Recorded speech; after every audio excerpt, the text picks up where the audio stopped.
19వ అధ్యాయము. ఏలియా చేసినదంతయును, అతడు ఖడ్గము చేత ప్రవక్తలనందరినీ చంపించిన సంగతియును అహాబు యెజెబెలునకు తెలియజెప్పగా, యెజెబెలు ఒక దూత చేత ఏలియాకు ఈ వర్తమానము పంపించెను. రేపు ఈ వేళకు నేను నీ ప్రాణమును వారిలో ఒకని ప్రాణము వలె చేయని ఎడల దేవుడు నాకు గొప్ప అపాయము కలుగజేయునుగాక. కాబట్టి అతడు ఈ సమాచారము తెలుసుకుని లేచి తన ప్రాణము కాపాడుకునుటకై పోయి యూదా సంబంధమైన బేర్షెబాకు చేరి అచ్చట ఉండుమని తన దాసునితో చెప్పి, తాను ఒక దిన ప్రయాణము అరణ్యములోనికి పోయి ఒక బదరీ వృక్షము కింద కూర్చుండి మరణాపేక్ష గలవాడై, యెహోవా, నా పితరుల కంటే నేను ఎక్కువ వాడను కాను, ఇంత మట్టుకును చాలును, నా ప్రాణము తీసుకొనుము అని ప్రార్థన చేసెను.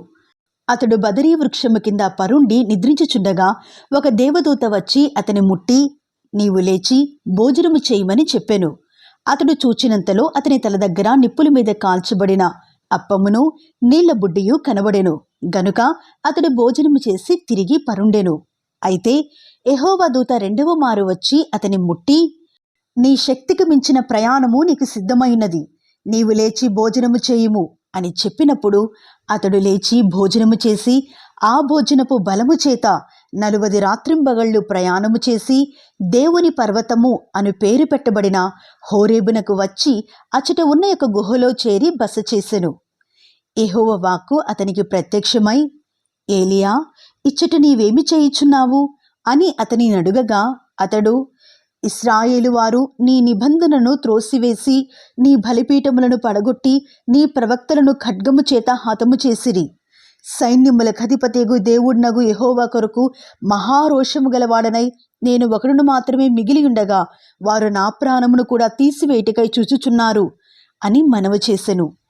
అందుకాయన, నీవు పోయి పర్వతము మీద యెహోవా సముఖమందు నిలిచియుండుము అని సెలవిచ్చెను. అంతటా యెహోవా ఆ వైపున సంచరింపగా బలమైన పెనుగాలి లేచెను. యెహోవా భయమునకు పర్వతములు బద్దలాయెను, శిలలు చిన్నాభిన్నములాయెను గాని యెహోవా ఆ గాలి దెబ్బయందు ప్రత్యక్షము కాలేదు. గాలి పోయిన తరువాత భూకంపము కలిగెను గాని ఆ భూకంపమునందు యెహోవా ప్రత్యక్షము కాలేదు. ఆ భూకంపమైన తరువాత మెరుపు పుట్టెను గాని ఆ మెరుపునందు యెహోవా ప్రత్యక్షము కాలేదు. మెరుపు ఆగిపోగా మిక్కిలి నిమ్మళముగా మాటలాడు ఒక స్వరము వినబడెను. ఏలియా దాని విని తన దుప్పటితో ముఖము కప్పుకొని బయలుదేరి గుహవాకిట నిలిచెను. అంతలో, ఏలియా, ఇచ్చట నీవేమి చేయుచున్నావు అని ఒకడు పలికిన మాట అతనికి వినబడెను. అందుకతడు, ఇశ్రాయేలు వారు నీ నిబంధనను త్రోసివేసి నీ బలిపీఠములను పడగొట్టి నీ ప్రవక్తలను ఖడ్గము చేత హతము చేసిరి. సైన్యములకు అధిపతియు దేవుడునగు యెహోవా కొరకు మహారోషము గలవాడనై నేను ఒకడును మాత్రమే మిగిలియుండగా వారు నా ప్రాణము తీసివేయుటకై చూచుచున్నారు అని చెప్పెను. అప్పుడు యెహోవా అతనికి సెలవిచ్చినదేమనగా, నీవు మరలి అరణ్య మార్గమున దమస్కునకు పోయి దానిలో ప్రవేశించి సిరియా దేశము మీద హజాయేలునకు పట్టాభిషేకము చేయుము. ఇశ్రాయేలు వారి మీద నింషీ కుమారుడైన యెహూకు పట్టాభిషేకము చేయుము. నీ కుమారుగా ప్రవక్తయ్యుండుటకు ఆబెల్ మెహోలా వాడైన షాపాతు కుమారుడైన ఎలీషాకు అభిషేకము చేయుము. హజాయేలు యొక్క ఖడ్గమును తప్పించుకుని వారిని యెహూ హతము చేయును. యెహూ యొక్క ఖడ్గమును తప్పించుకుని వారిని ఎలీషా హతము చేయును. అయినను ఇశ్రాయేలు వారిలో బయలునకు మోకాళ్ళలోనకయు నోటితో వాని ముద్దు పెట్టుకునకయు నుండు 7,000 మంది నాకు ఇంకనూ మిగిలియుందురు. ఏలియా అచ్చటి నుండి పోయిన తరువాత అతనికి షాపాతు కుమారుడైన ఎలీషా కనబడెను. అతడు తన ముందర 12 అరకల ఎడ్ల చేత దుక్కి దున్నించుచు 12వ అరక తాను తోలుచుండెను. ఏలియా అతని చేరబోయి తన దుప్పటి అతని మీద వేయగా అతడు ఎడ్లను విడిచి ఏలియా వెంట పరుగెత్తి, నేను పోయి నా తల్లిదండ్రులను ముద్దు పెట్టుకుని తిరిగి వచ్చి నిన్ను వెంబడించెదను అని చెప్పి అతనిని సెలవడుగగా అతడు, పోయిరమ్ము, నా వలన నీకు నిర్బంధము లేదు అని చెప్పెను. అందుకతడు అతనిని విడిచి వెళ్ళి కాడి ఎడ్లను తీసి వధించి వాటి మాంసమును గొత్తి నొగల చేత వంట చేసి జనులకు వడ్డించెను. వారు భోజనము చేసిన తరువాత అతడు లేచి ఏలియా వెంబడి వెళ్ళి అతనికి ఉపచారము చేయుచుండెను. 20వ అధ్యాయము. తన యొద్ద గుర్రములను రథములను సమకూర్చుకునిన 32 రాజులుండగా, సిరియా రాజైన బెన్హదదు తన సైన్యమంతటిని సమకూర్చుకొని బయలుదేరి షోమ్రోనుకు ముట్టడి వేసి దానిమీద యుద్ధము చేసెను.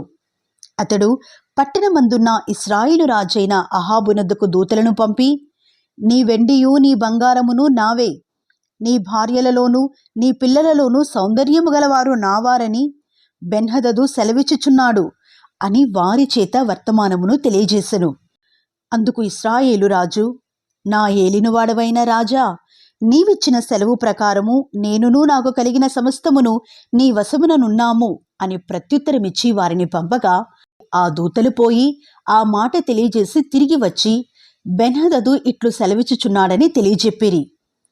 నీవు నీ వెండిని నీ బంగారమును నీ భార్యలను నీ పిల్లలను నాకు అప్పగింపవలెనని నేను నీ యొద్దకు నా సేవకులను పంపియున్నాను. రేపు ఈ వేళకు వారు నీ ఇంటిని నీ సేవకుల ఇండ్లను పరిశోధించుదురు. అప్పుడు నీ కంటికి ఏది ఇంపుగా నుండునో దానిని వారు చేత పట్టుకుని తీసుకుని పోవుదురు.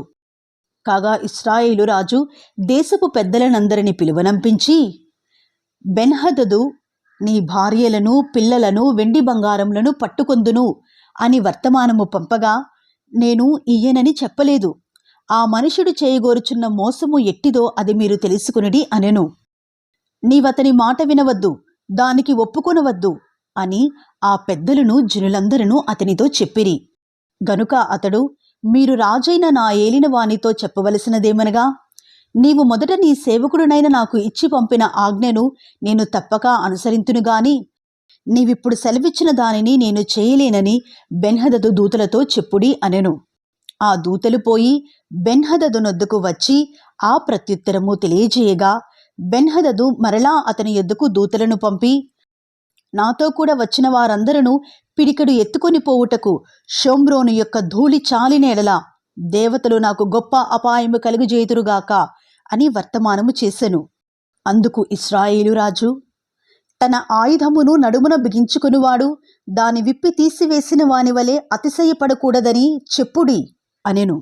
బెన్హదదును ఆ రాజులను గుడారముల యందు విందు జరిగించుకొనుచుండగా ఈ ప్రత్యుత్తరము వారికి వచ్చెను గనుక అతడు తన సేవకులను పిలిపించి యుద్ధమునకు సిద్ధపడుడి అని ఆజ్ఞాపించెను. వారు సన్నద్ధులై పట్టణమేదుట నిలువగా, ప్రవక్త అయిన యొకడు ఇశ్రాయేలు రాజైన అహాబునొద్దకు వచ్చి అతనితో ఇట్లనెను, యెహోవా సెలవిచ్చినదేమనగా, ఈ గొప్ప దండంతయు నీవు చూచితివే. నేను యెహోవానని నీవు గ్రహించినట్లు నేడు దానిని నీ చేతికి అప్పగించెదను.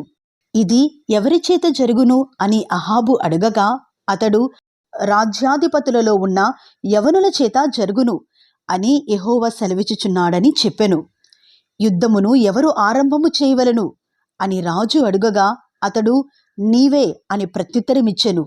వెంటనే అతడు రాజ్యాధిపతులలో ఉన్న వారి లెక్క చూడగా వారు 232 తరువాత జనులను అనగా ఇశ్రాయేలు వారినందరినీ లెక్కింపగా వారు 7,000 మంది అయిరి. మధ్యాహ్నమందు వీరు బయలుదేరగా బెన్హదదును అతని సహకారులైన ఆ 32 రాజులను గుడారములలో త్రాగి మత్తులయుండిరి. రాజ్యాధిపతులలోనున్న ఆ యవనులు ముందుగా బయలుదేరినప్పుడు సంగతి తెలుసుకునుటకై బెన్హదదు కొందరిని పంపెను. షోమ్రోనులో నుండి కొందరు వచ్చియున్నారు అని బంటులు తెలియజేయగా, అతడు, వారు సమాధానముగా వచ్చినను యుద్ధము చేయవచ్చునను వారిని సజీవులుగా పట్టుకుని రండి అని ఆజ్ఞాపించెను. రాజ్యాధిపతులలోనున్న ఆ యవనులు వారితో కూడానున్న దండువారును పట్టణములో నుండి బయలుదేరి ప్రతివాడు తన్ను ఎదిరించిన వారిని చంపగా సిరియనులు పారిపోయిరి. ఇశ్రాయేలు వారు వారిని తరుముచుండగా సిరియా రాజైన బెన్హదదు గుర్రమెక్కి రౌతులతో కూడా తప్పించుకొని పోయెను. అంతటా ఇశ్రాయేలు రాజు బయలుదేరి గుర్రములను రథములను ఓడించి సిరియనులను బహుగా హతము చేసెను. అప్పుడు ఆ ప్రవక్త ఇశ్రాయేలు రాజునొద్దకు వచ్చి, నీవు బలము తెచ్చుకొనుము, నీవు చేయవలసిన దానిని కనిపెట్టియుండుము. 7 ఏడాది నాటికి సిరియా రాజు నీ మీదికి మరల వచ్చును అని అతనితో చెప్పెను. అయితే సిరియా రాజు సేవకులు అతనితో ఈలాగు మనవి చేసిరి, వారి దేవతలు కొండ దేవతలు గనక వారు మనకంటే బలవంతులైరి. అయితే మనము మైదానమందు వారితో యుద్ధము చేసినడలా నిశ్చయముగా వారిని గెలుచుదము. ఇందుకు మీరు చేయవలసినదేమనగా, ఆ రాజులలో ఒక్కొక్కని వాని ఆధిపత్యంలో నుండి తీసివేసి వారికి బదులుగా సేనాధిపతులను నిర్ణయించి, నీవు పోగొట్టుకున్న బలము ఎంతో అంత బలమును, గుర్రములకు గుర్రములను, రథములకు రథములను లెక్కించి పోగు చేయుము. అప్పుడు మనము మైదానమునందు వారితో యుద్ధము చేసినడెలా అవశ్యముగా మనము వారిని గెలుచుదుము అని మనవి చేయగా, అతడు వారి చెప్పిన మాట విని ఆ ప్రకారము చేసెను. కాబట్టి మరు సంవత్సరము బెన్హదదు సిరియనులను సమకూర్చి లెక్కచూచి బయలుదేరిపోయి ఇశ్రాయేలు వారితో యుద్ధము చేయుటకై ఆఫెకునకు వచ్చెను. ఇశ్రాయేలు వారందరూ పోగు చేయబడి సిద్ధమై వారిని ఎదిరింప బయలుదేరిరి. ఇశ్రాయేలు వారు మేకపిల్లల మందలు రెంటివలే వారిదుట దిగియుండిరి గాని దేశము సిరియనుల చేత కప్పబడి ఉండెను. అప్పుడు దైవజనుడైన ఒకడు వచ్చి ఇశ్రాయేలు రాజుతో ఇట్లనెను, యెహోవా సెలవిచ్చినదేమనగా, సిరియనులు యెహోవా కొండలకు దేవుడే గాని లోయలకు దేవుడు కాడని అనుకుందురు. అయితే నేను యెహోవానై యున్నానని మీరు తెలుసుకున్నట్లు ఈ గొప్ప సమూహమంతయు నీ చేతికి అప్పగించెదను. వారు ఎదురుముఖములుగా 7 దినములు గుడారములు వేసుకుని ఉండిన తరువాత 7వ దినమందు యుద్ధమునకు కలిసికొనగా ఇశ్రాయేలు వారు ఒక దినమందే సిరియనుల కాల్బలము 1,00,000 మందిని హతము చేసిరి. తక్కిన వారు ఆఫేకు పట్టణంలోనికి పారిపోగా అచ్చటనున్న ఒక ప్రాకారము శేషించిన వారిలో 27,000 మంది మీద పడెను.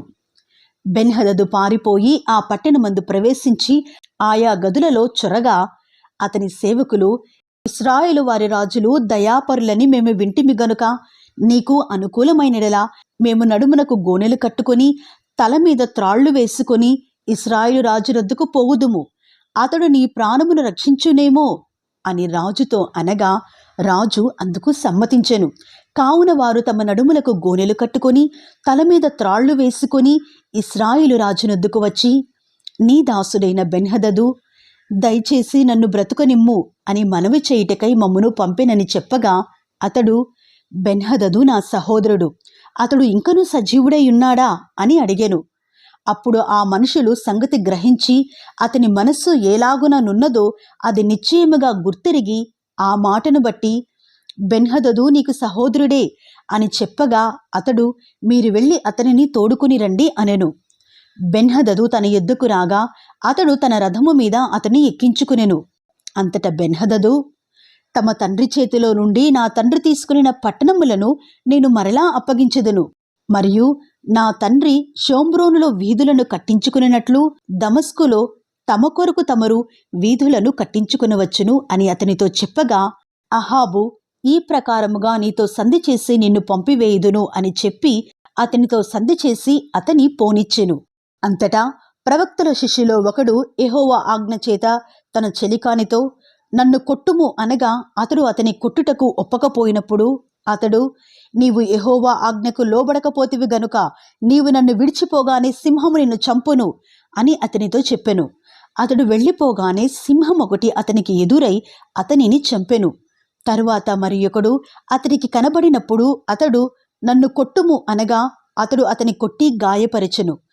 అప్పుడు ఆ ప్రవక్త పోయి కండ్ల మీద పాగా కట్టుకొని మారువేషము వేసుకొని మార్గమందు రాజు యొక్క రాకకై కనిపెట్టుకునియుండి రాజు వచ్చుట చూచి బిగ్గరగా రాజుతో ఇలాగు మనవి చేసుకునెను, నీ దాసునైన నేను యుద్ధములోనికి పోయియుండగా ఇదిగో ఒకడు ఇటు తిరిగి ఒక మనిషిని నా ఎద్దుకు తోడుకొని వచ్చి, ఈ మనుష్యుని కనిపెట్టుము, ఏ విధముగానైనను వాడు తప్పించుకుని పోయిన ఎడల వాని ప్రాణమునకు మారుగా నీ ప్రాణము పోవును, లేదా నీవు 2 మనుగుల వెండిని ఇయ్యవలెను అనెను.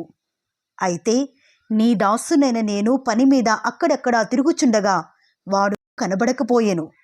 అప్పుడు ఇశ్రాయేలు రాజు, నీకు నీవే తీర్పు తీర్చుకుంటివి గనుక నీవు చెప్పినట్టుగానే నీకు జరుగును అని అతనికి సెలవీయగా, అతడు త్వరపడి తన కండ్ల మీద పాగా తీసివేయగా చూచి అతడు ప్రవక్తలలో ఒకడని రాజు పోల్చెను.